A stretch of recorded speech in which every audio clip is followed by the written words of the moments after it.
கர்த்தருடைய பரிசுத்தமான நாம மகிமைப்படுவதாக.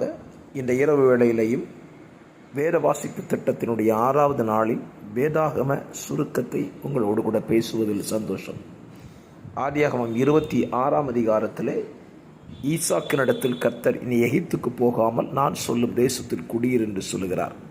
அப்படியே அவன் தேசத்தில் குடியிருக்கிறான். கர்த்தர் அவனை அந்த தேசத்தில் 100 மடங்கு ஆசீர்வதிக்கிறார். தொடர்ந்து ஈசாக்கினுடைய வேலைக்காரர்கள் துறவு தோண்டுகிறார்கள். அதனோடு கூட அபிமெலேக்கின் வேலைக்காரர்கள் தர்க்கம் செய்ததினாலே தொடர்ச்சியாக விடப்பிட்டு கொடுத்து கடைசியாக பெயர்சபா என்கிற நீரூற்றிலே அவன் சுதந்திரமாக்கி கொள்கிறான். இதை கண்ட அபிமெலேக் ஈசாக்கோடு கூட உடன்படிக்கை செய்து கொள்கிறான். 27ஆம் அதிகாரத்தில் ஈசாக்கு வயதான காலத்தில் தான் தன்னுடைய மூத்த மகனாய் ஏசாவை ஆசீர்வதிக்க விரும்பி ருசிக்கு வாய்க்கு ருசியான ஆகாரத்தை சமைத்து கொண்டு வரும்படி கேட்டுக்கொள்கிறார். இதை கேள்விப்பட்ட ரெபேக்காள் தன்னுடைய இளைய மகனாகிய யாக்கோபை தயார் செய்து ஆகாரத்தை சமைத்து அவன் கையிலே கொடுத்து ஏசா பெற வேண்டிய ஆசீர்வாதத்தை ஏமாற்றி யாக்கோபு பெற்றுக்கொள்கிறான். இதை அறிந்த ஏசா மிகவும் மனவேதனை அடைந்து தகப்பனிடத்தில் தனக்கு ஆசீர்வாதத்தை கொடுக்க கெஞ்சி கேட்டுக்கொள்கிறான். இது நிமித்தம் ஏசா என்னை ஏமாற்றின யாக்கோபை நான் கொன்று போடுவேன் என்று மனதில் சொல்லிக் கொடுகிறார். இதை கேள்விப்பட்ட ரெபேக்காள் 28ஆம் அதிகாரத்தில் ஈசாக்கினிடத்தில் சொல்லி தன் மகனை யாக்கோபை தன்னுடைய தகப்பனுடைய வீட்டிற்கு அனுப்பி வைக்கிறாள். போகிற வழியிலே தேவன் யாக்கோபுக்கு தரிசனமாகி லூஸ் என்கிற இடத்திலே அவனோடு சில வாக்கு தத்தங்களை கொடுக்கிறார். அந்த அதிகாரத்தின் முடிவிலே அவன் தேவனிடத்தில் பொருத்தனை பண்ணி கொண்டு புறப்படுகிறான். 29ஆம் அதிகாரத்திலே லாபானுடைய ஆடுகளை கண்ட அவன் ராகேலியோடு முத்தம் செய்து தான் தன்னுடைய உறவின் முறையை சொல்லி அப்படியாக லாபானிடத்தில் மருமகனாக அங்கே ஏற்றுக்கொள்ளப்படுகிறான். இறுதியாக அந்த அதிகாரத்தில் லாபான் தன்னுடைய மகளாகிய ராகேலை கேட்ட யாக்கோபுக்கு லேயாளை முதலாவது திருமணம் செய்து கொடுத்து பின்பாடு ராகேலையும் திருமணம் செய்து கொடுக்கிறான். ராகேல் அதிகம் நேசித்த யாக்கோபு லேயாளுடைய கண்கள் பார்வையாக இருந்ததால் அவள் அற்பமாக எண்ணப்பட்டால் கர்த்தர் அவளை நினைத்தருளி அவளுக்கு குழந்தை பெறும்படியான பாக்கியத்தை கொடுக்கிறார்.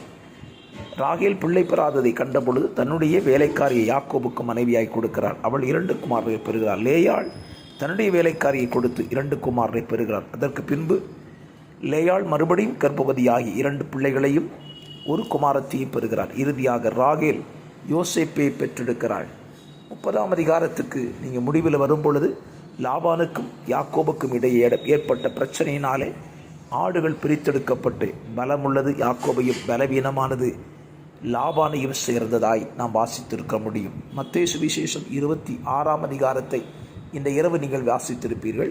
மத்தேயு 26ஆம் அதிகாரத்தில் இயேசு கிறிஸ்து தம்முடைய சீஷர்களோடு கூட ஸ்தோத்திரம் இறுதி நாட்களுக்குள்ளே செல்லுகிற சம்பவங்களை நீங்கள் வாசிக்க முடியும். அங்கே இயேசு தாம் பந்தி இருந்த இடத்திலே ஒரு ஸ்திரீ விலையேறப்பெற்ற பரிமள தைலத்தை கொண்டு வந்து அவருடைய சிரசின் மேல் உடைத்து ஊற்றுகிறாள்.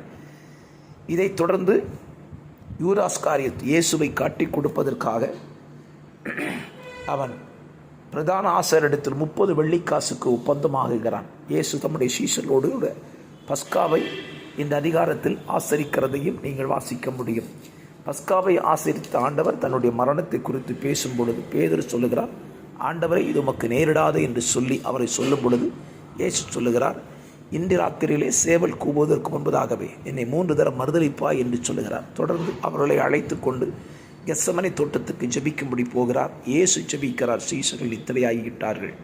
இயேசு ஜெபம் பண்ணி முடித்த பின்பு தம்முடைய சீஷர்களை எழுப்பி, வாருங்கள், மனுஷகுமாரன் பாவிகளில் கையில் ஒப்பு கொடுக்கும்படியான வேலை வந்துவிட்டது என்று சொல்லி புறப்படுகிறார்கள். யூதாஸ் இயேசுவை முத்தத்தினால் காட்டி கொடுக்கிறார். இயேசு பிரதான ஆசாரியனுடைய அரண்மனைக்கு கொண்டு போகப்படுகிறார். அங்கே பேதுரு அவரை பின்தொடர்ந்து செல்கிறார். பேதுருவை கண்ட 3 பேர் இவன் இயேசுவோடு கூட இருந்தவன் என்று சொன்ன பொழுது பேதுரு சபிக்கவும் சத்தியமும் பண்ணவும் தொடங்கினான். உடனே சேவல் கூவிட்டு இயேசு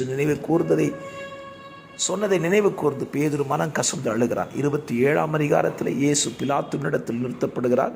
பிலாத்து அவரை நியாயம் விசாரித்து ஒரு குற்றமில்லாதவர் என்று தீர்க்க நினைக்கும் பொழுது ஜனங்களுடைய நிர்பந்தத்தின் நிமித்தம் இயேசுவை சிலுவையில் அறையும்படி ஒப்புக் கொடுக்கிறார். இயேசுவை அவர்கள் சிலுவையில் அறைகிறார்கள். இயேசு சிலுவையிலே தொங்குகிற காட்சி 27ஆம் அதிகாரத்தில் இறுதி வசனங்களில் பார்க்க முடியும். இயேசு மரிக்கிறார். மரித்த பின்பு அரிமத்திய ஊரனாகிய யோசேப்பு இயேசுவின் சரீரத்தை கேட்டு வாங்கி அவரை கொண்டு போய் தான் புதிதாய் கட்டி வெட்டி இருந்த கல்லறையில் அடக்கம் செய்கிறார். 28ஆம் அதிகாரம் இயேசு கிறிஸ்து மரித்து 3ஆம் நாளிலே உயிரோடு எழும்புகிறார். இதை பார்த்த சீஷர்கள் மிகவும் ஆச்சரியப்பட்டார். இயேசு சொன்னார், நான் உங்களுக்கு வாக்கு தத்தங்களை கொடுக்கிறேன் என்று சொல்லி, இதோ உலகத்தின் முடிவு புரியும் சகல நாட்கள் உங்களோடு கூட இருக்கின்ற வாக்கு தத்தங்களை கொடுத்து விட்டு போனார். மார்க்கு சுவிசேஷம் 1ஆம் அதிகாரம் யோவான் ஸ்நானகனுடைய ஆரம்ப கால ஊழியங்களை குறித்தும் அவனுடைய சிறை வாசகத்தை குறித்தும் இந்த அதிகாரத்தில் ஆரம்பிக்கிறது. இயேசு தம்முடைய ஊழியத்தை ஆரம்பிக்கிறார். அவர் ஊழியத்தை ஆரம்பித்த பொழுது தம்மோடு கூட சீஷர்களை தெரிந்து கொள்ளுகிறார். தெரிந்து கொண்டவர் ஜெபாலயத்தில் பிசாசு பிடித்த ஒரு மனிதனை துரத்துகிறார். பேதுருவின் மாமி சுகவீனமாய் கடந்த பொழுது அவளை தொட்டு அவளை குணமாக்குகிறார்.